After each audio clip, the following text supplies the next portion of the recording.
પાવન પર્વને લઈને વિશાળ શોભાયાત્રા ધામધૂમથી નીકાળવામાં આવી હતી તો 1.5 થી 2 કિલોમીટરની શોભાયાત્રા વિવિધ માર્ગ ઉપર નીકળી હતી। વર્ષોથી ધોરાજીમાં જન્માષ્ટમી મહોત્સવની ધામધૂમપૂર્વક ઉજવણી કરાય છે અને શોભાયાત્રા પણ ધામધૂમપૂર્વક વિવિધ માર્ગ પર નીકળી રહી છે। ત્યારે દર વર્ષની જેમ આ વખતે પણ સવારે સાધુ મહંતો અને સરકારી કર્મચારીઓના વરદ હસ્તે આરતી ઉતારી અને શોભાયાત્રાને પ્રસ્થાન કરાવવામાં આવ્યું હતું, જેમાં 80થી પણ વધારે ફ્લોટ્સની ભવ્ય શોભાયાત્રા નીકળી હતી, જેમાં ડીજે, રાસમંડળી, તલવારબાજી, ધાર્મિક મટકી ફોડ, દેશભક્તિ જેવા અનેક ટ્રેક્ટર શણગારીને શોભાયાત્રામાં જોડાયા હતા।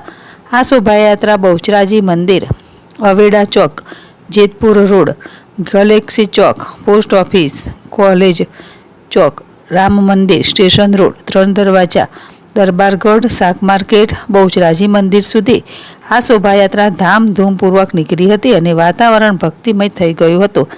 કૃષ્ણ ભગવાનના પ્રાગટ્ય ઉત્સવ નિમિત્તે ધોરાજીમાં ઠેર ઠેર શોભાયાત્રાનું સ્વાગત કરવામાં આવ્યું।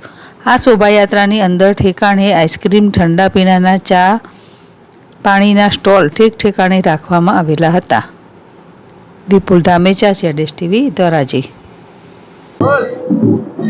વિશ્વ હિન્દુ પરિષદ આયોજિત આજની શોભાયાત્રા લોકોએ ઉત્સાહભેર ભાગ લીધો।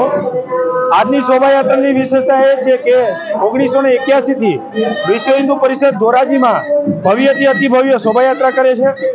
આ શોભાયાત્રાની શોભા એવા તમામ યુવક મંડળો કે જે એક મહિનાથી મહેનત કરતા હતા, જેમત ઉઠાવતા હતા, વિવિધ ટ્રેક્ટર અને ફ્લોટ શણગારતા હતા, અંતે આજે વિશ્વ હિન્દુ પરિષદના આયોજન નીચે આજે ભવ્યથી અતિ ભવ્ય શોભાયાત્રા નીકળી।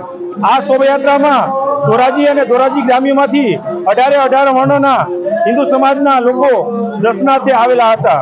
જય શ્રી રામ, જય શ્રી દલસુખભાઈ વાગડિયા, વિશ્વ હિન્દુ પરિષદ ધોરાજી શહેર પ્રમુખ। 1981 થી આ પરંપરાગત ઉજવાતો જન્માષ્ટમી ધોરાજીની અંદર ગુજરાતમાં સૌ પ્રથમ વખત શોભાયાત્રા કાઢેલી આ એક ધોરાજીની પરંપરા છે। આજે જન્માષ્ટમી કૃષ્ણ ભગવાનના જન્મોત્સવ નિમિત્તે દિવ્યથી અતિ દિવ્ય ભવ્યયાત્રાનું અત્યારે પ્રસ્થાન થઈ રહ્યું છે। બહુચરાજી મંદિરેથી આ પ્રસ્થાન થશે અને ધોરાજીના વિવિધ વિસ્તારોમાં ફરી અને ફરીથી શાક માર્કેટ પાસે આ શોભાયાત્રા પૂર્ણ થશે। આ શોભાયાત્રાની અંદર 60 થી 70 ટ્રેક્ટરો, પ્લોટો શણગારી અને યુવાનો ભાગ લેવાના છે।